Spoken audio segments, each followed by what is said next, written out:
Woke up this morning with my mind, and it was stay on freedom. Woke up this morning with my mind, and it was stay on freedom. Welcome you all to this amazing day, the beginning of the Ottawa Peace Caravan. Woo! Yeah! So we're walking for peace. We're talking about demilitarize, decarbonize, and decolonize. And we want to stand and speak out for what's happening around the world and Canada's complicity, and we want to make sure that we shape the agenda for the upcoming election on those issues and those human rights here and around the world. The goal of the Caravan, envisioned by Ellen and us, is to bring a renewed focus on nonviolent resolution of local and international conflicts. The genocide in Gaza, humanitarian crisis in Yemen, Sudan, Haiti, Ukraine, and other parts of the world, rising militarism and growing tensions among nuclear powers, ongoing climate change and biodiversity issues, need for addressing the Truth and Reconciliation Commission recommendations, and the report of the murdered Indigenous women and girls and the Two-Spirited people are forcing us to call on the Government of Canada and all parliamentarians to work for peace, resolution of conflicts through diplomacy, weapons non-proliferation, and listening to the women and all peace activists from across Canada. Demilitarize, decarbonize, and decolonize. I want to acknowledge the Musqueam, Squamish, and Tsleil-Waututh Nations for having me on their territories. I do a lot of work around the issue of missing and murdered Indigenous women and girls. This is a huge issue across Canada, and it's not going to stop unless we do something about it, unless we have people like Ellen and you supporting us and raising awareness of this issue.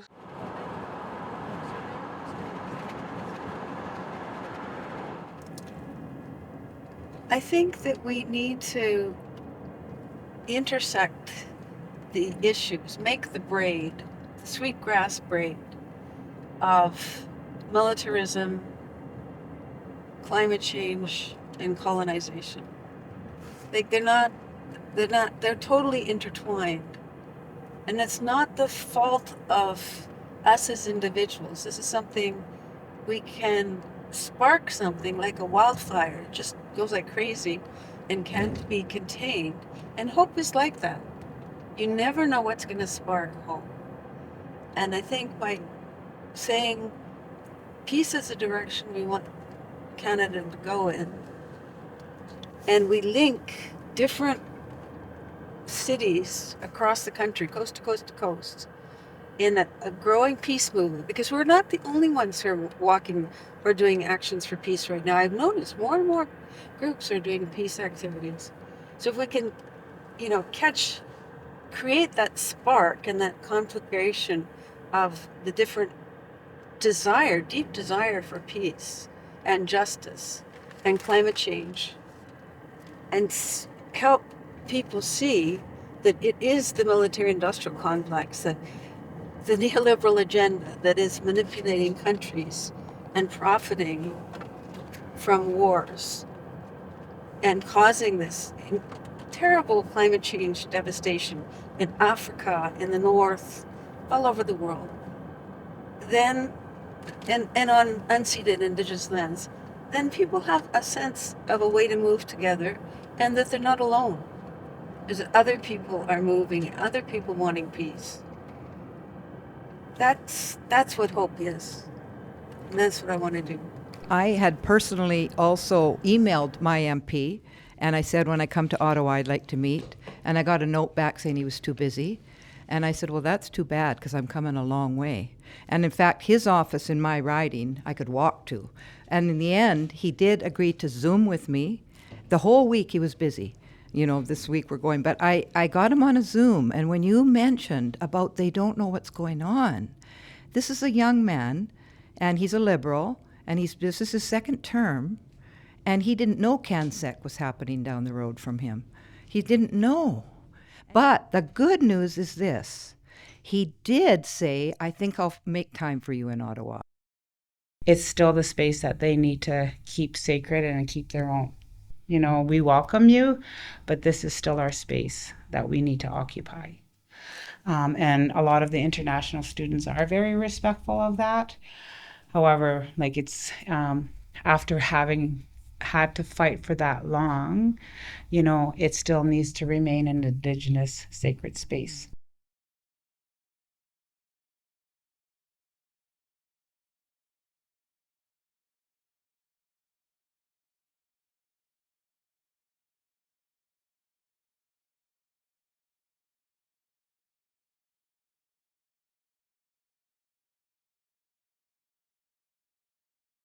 Have 130 or 106 First Nation communities in Ontario. 85 of them would have been impacted with children being taken and attending here. I can take you for a walk to the cemetery, and then further still, it's just a short walk to Every Child Matters Memorial.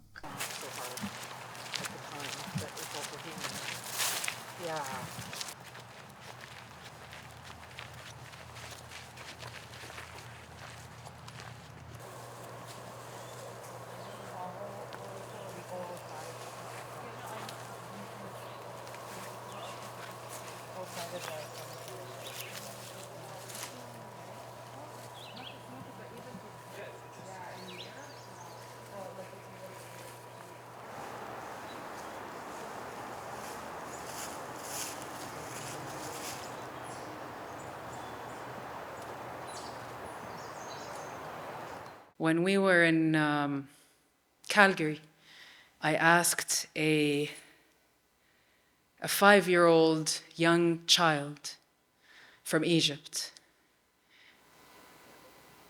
in her mother tongue, Arabic, which is mine as well, what is peace to you?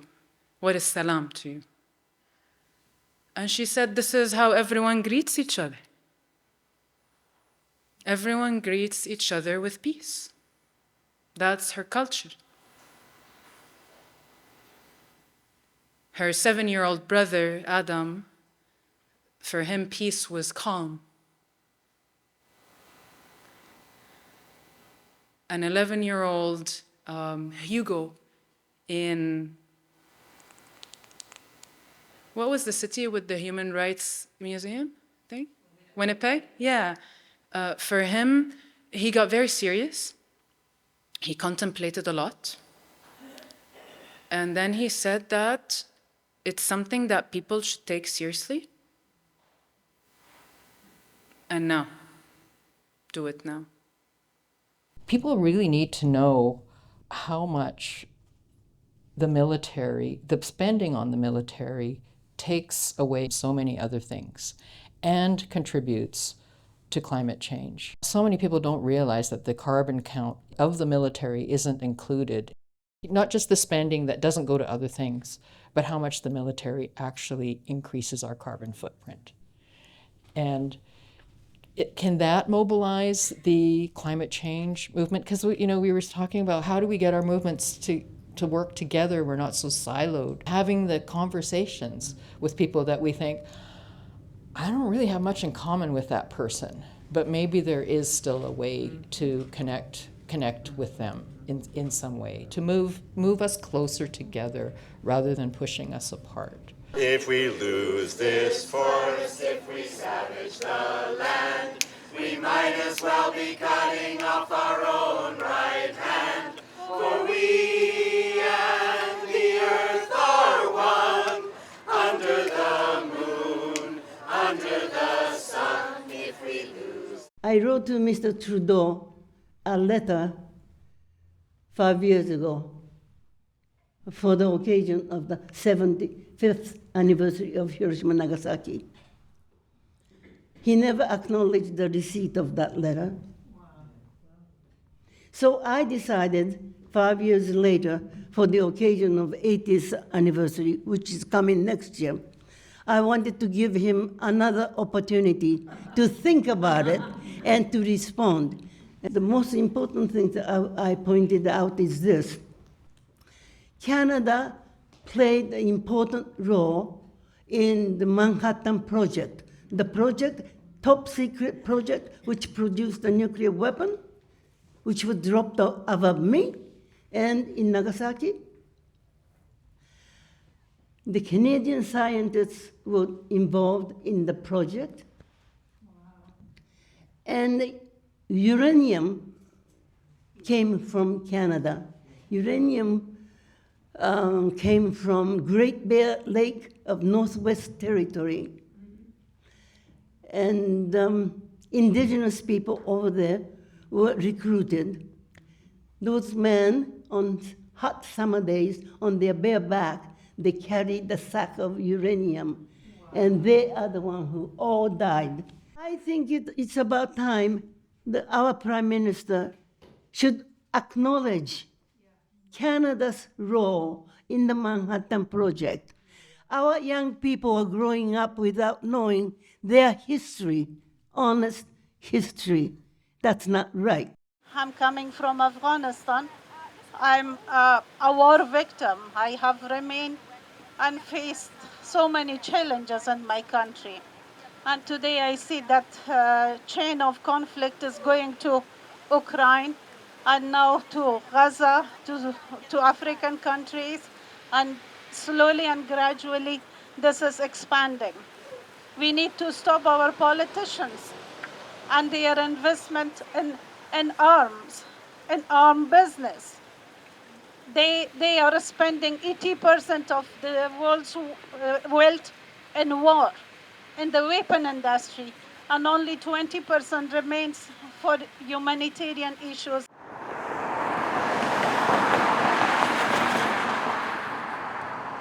Shut it down! Shut it down! Blood is on your hands! The blood is on your hands! The souls of our children unto all the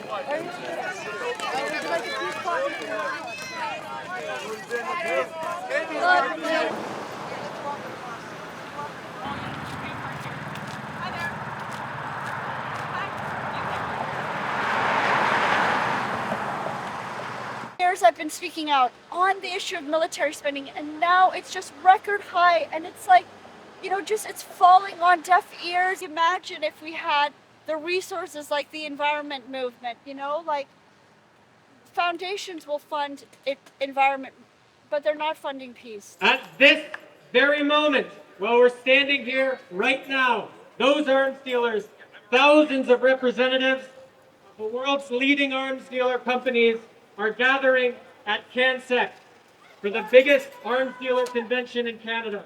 We are calling on people to stand with us and to join not only this action, but future actions until all oppressed people all across the world are liberated from this brutal system. For we and the earth are one, under the moon, under the sun, under the moon, under the... Let's do the whole thing. If we lose this forest, if we savage the land, we might as well be cutting off our own right hand. For we and the earth are one, under the moon, under the sun. If we lose this forest, if we savage the land, if we might as well be cutting off our own right hand. We might as well be cutting off our own right hand. For we and the earth are one. If we under this forest, if we savage the land, if we might as well be cutting off our own right hand. For we and the earth are one. For we and the earth are one. Under the moon, under the sun.